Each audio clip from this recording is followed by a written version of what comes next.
Dari pemantauan biodiversitas di KKL ini Pak, kira-kira apa aja sih tantangan yang ditemukan Pak selama masa pemantauan ini? Ya, tantangannya di Indonesia ini karena Indonesia ini sangat luas. Biodiversitas di kawasan KKL ini Pak, ada nggak sih Pak metode dan juga teknik yang bisa membantu dalam proses tersebut? Ya, selama ini ya metode yang digunakan untuk pemantauan biasanya metode visual.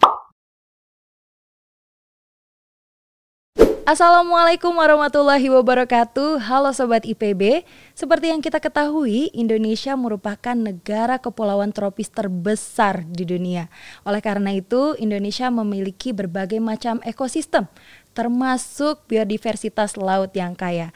Maka perlu dilakukan pemantauan biodiversitas kawasan konservasi laut untuk menjaga ekosistem laut di Indonesia. Pemantauan seperti apa yang perlu dilakukan? Di IPB Podcast kali ini kita akan membahas hal tersebut bersama saya Ikrimah Kaulia dan telah hadir dosen dari Program Studi Ilmu dan Teknologi Kelautan Bapak Beginner Subhan. Selamat datang Bapak, apa kabar? Baik. Bapak, kenapa sih kita harus melakukan pemantauan biodiversitas di kawasan konservasi laut? Ya, kawasan konservasi laut ini ada pengelolanya. Ya, jadi pemantauan ini penting untuk melihat sejauh mana efektivitas dari suatu kawasan konservasi. Sejauh mana kawasan konservasi ini yang dikelola itu bisa memberikan manfaat ya bagi ekosistem yang ada di dalamnya, seperti itu.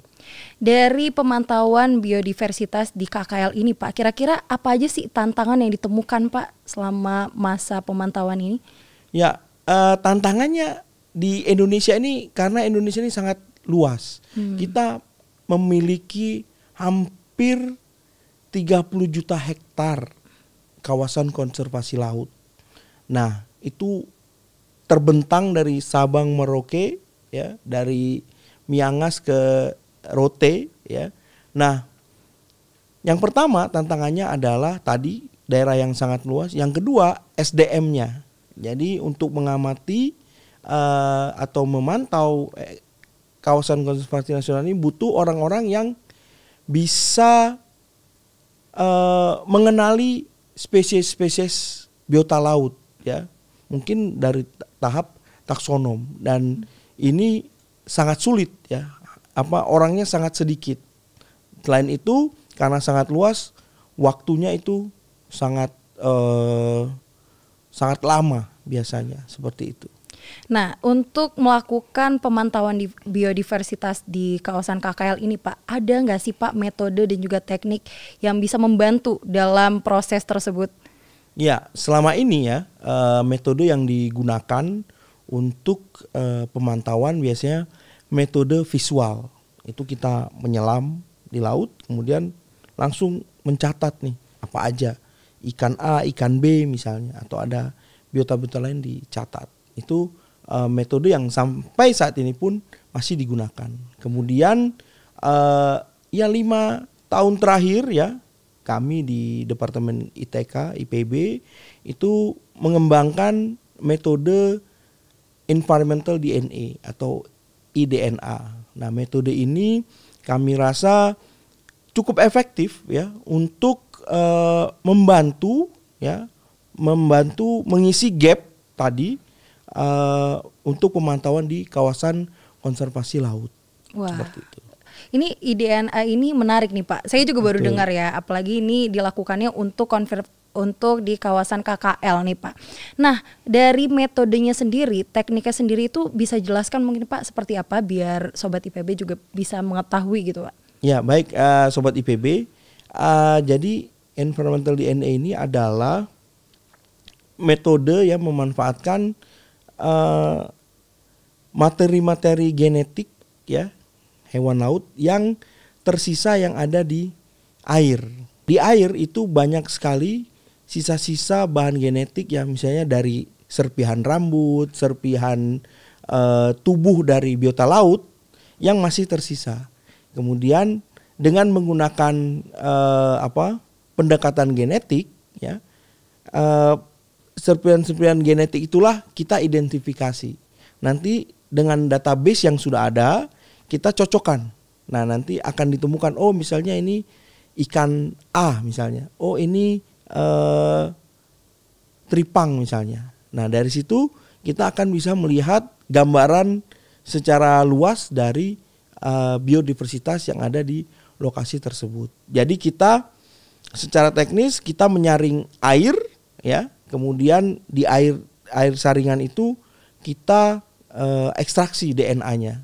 Kemudian dari ekstraksi itu kita sesuaikan dengan database, lalu kita bisa menentukan spesies-spesies apa saja yang ada di perairan tersebut. Dan ini sangat mudah untuk mengambil sampelnya itu ya memang tidak butuh waktu lama seperti itu. Dan kita bisa mendapatkan informasi biodiversitas yang lebih banyak seperti itu.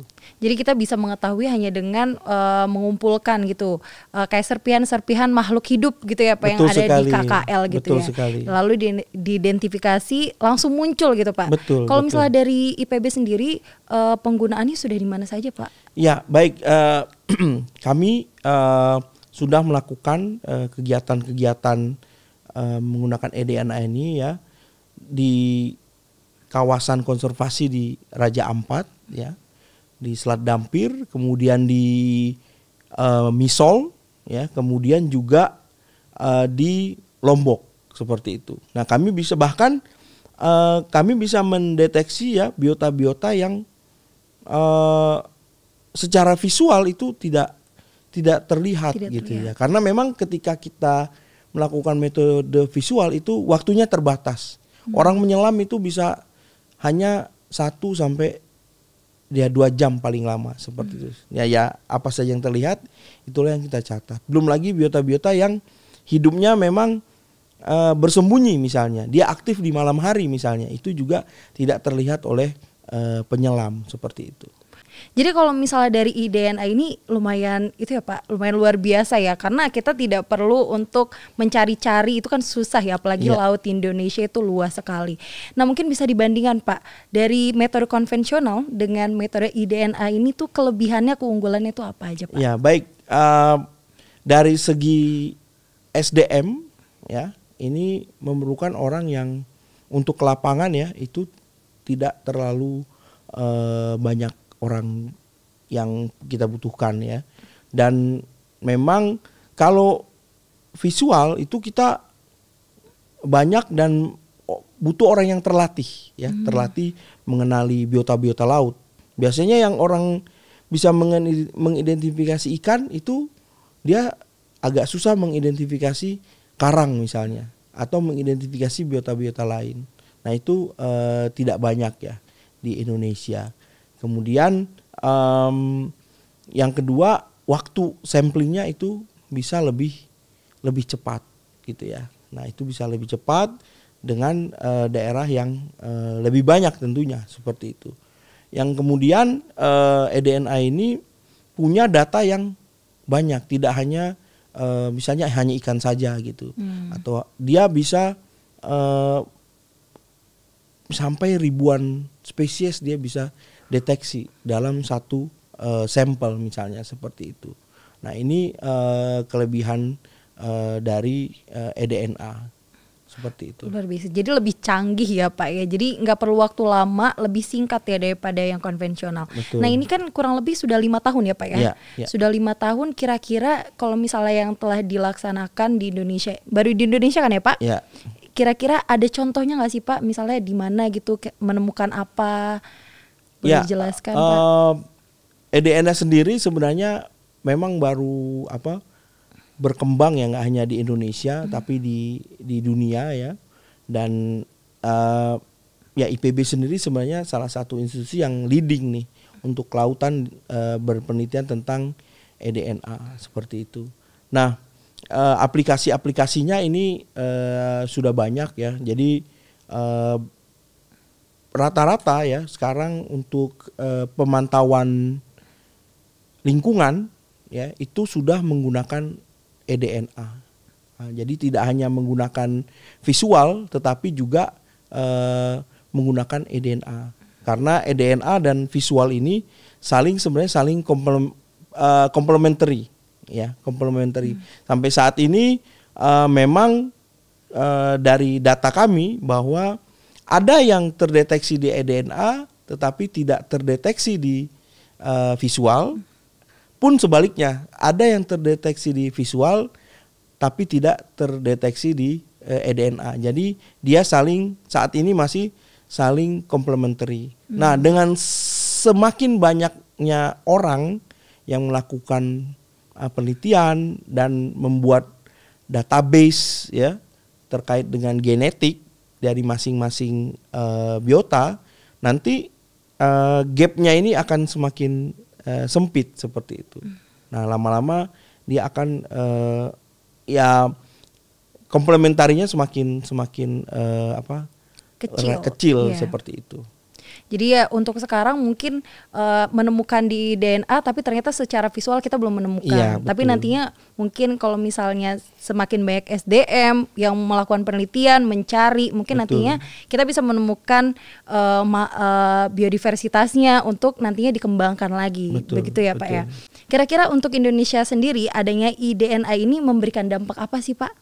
Ya, dengan adanya eDNA ini sendiri yang pasti kita mengetahui hewan apa saja atau biota apa saja yang ada di laut Indonesia. Ya, memang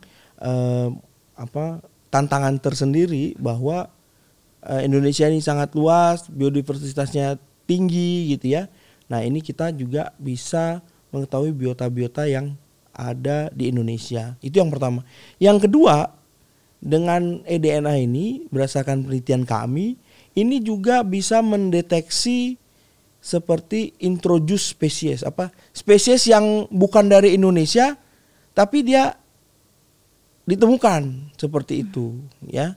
Nah, atau mendeteksi spesies-spesies yang berpotensi sebagai invasif spesies ya. Jadi kami melakukan penelitian di pelabuhan-pelabuhan untuk mendeteksi apakah ada biota-biota yang berpotensi sebagai invasif spesies di Indonesia. Itu bisa dideteksi dengan eDNA keberadaannya seperti itu. Nah, itu dampak yang ya diharapkan ya, bahwa kita mengetahui apa yang ada di Indonesia, siapa yang datang tanpa permisi ke Indonesia itu bisa terdeteksi. Akhirnya kita bisa melindungi biodiversitas Indonesia seperti itu.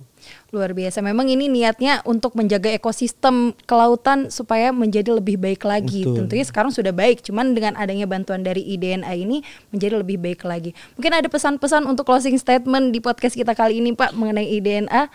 Ya, baik sobat IPB, eDNA sendiri ini metode yang terus berkembang ya, dan memang perlu banyak penelitian-penelitian ya yang untuk memperkuat database terutama, dan ya mungkin ke depan IPB sendiri akan perlu menyiapkan database, misalnya database genetik hewan-hewan atau biota laut di Indonesia. Dan saya mengajak sobat IPB ya untuk terus berinovasi ya, menemukan relung ya untuk berkontribusi untuk Indonesia.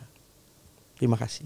Luar biasa. Terima kasih banyak Bapak atas informasinya. Sama-sama. Mengenai eDNA, apalagi kali ini adalah IPB sebagai pionir ya Pak, sebagai leading untuk inovasi eDNA itu sendiri. Terima kasih banyak Bapak. Jadi sobat IPB, eDNA merupakan metode utama dalam pemantauan kawasan konservasi laut. Tentunya karena cepat dan juga sangat efisien. Menarik sekali bukan IPB Podcast kali ini. Terima kasih kepada sobat IPB yang telah menyimak dari awal hingga akhir. Saya Ikrimah Kaulia dan kru pamit undur diri. Wassalamualaikum warahmatullahi wabarakatuh.